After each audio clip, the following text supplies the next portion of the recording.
আমি হয়তো মরে যাব, আমার ভাই বন্ধুরা সবাই একসাথে মরে যাবে না। সবার আগে আঘাত আমার উপরে আসতে হবে। সবাই নামাই আমি পালাবো, সেই ছিল উসমান হাদি না।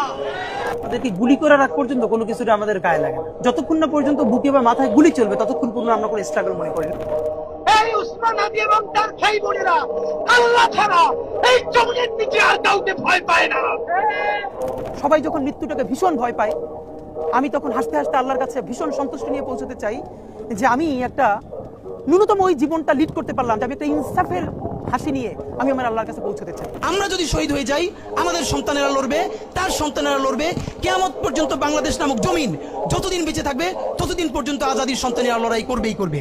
আমি আমার পরিবারকে বলেছি যে আমার সন্তানের এখন বয়স 7 মাস, আল্লাহ আমাকে নিয়ে গেলে ওকে যেন ওভাবে প্রস্তুত করা হয় যে এই দখলদারিত্বের বিরুদ্ধে লড়তে হবে। আল্লাহ ওকে যদি বড় করে ওর সন্তানও দখলদারিত্বের বিরুদ্ধে লড়বে, এই স্পিরিট যেন ওকে দেওয়া হয়, এটা আমি আমার পরিবারকে বলেছি। তখন আমার ভাই একবার আমাকে বলছিল যে এই বাচ্চাটার কথা তো চিন্তা করা দরকার তোর। তখন আমি দুটো কথা বলছিলাম, একটা হচ্ছে যে এখন পর্যন্ত যেই বাবারা রাস্তায় শহীদ হয়েছে তাদেরও তো বাচ্চা আছে, এমন তো না দুনিয়া এমনি এমনি আসছে। তাদেরকে যেরকম আল্লাহ দেখবে ওরও আল্লাহই দেখবে।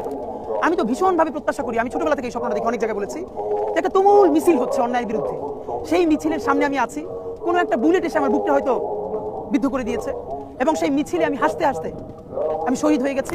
ভাইয়া আল্লাহ যদি আমাকে নিয়ে যায়, আমার বাচ্চাটার দিকে একটু খেয়াল রেখে।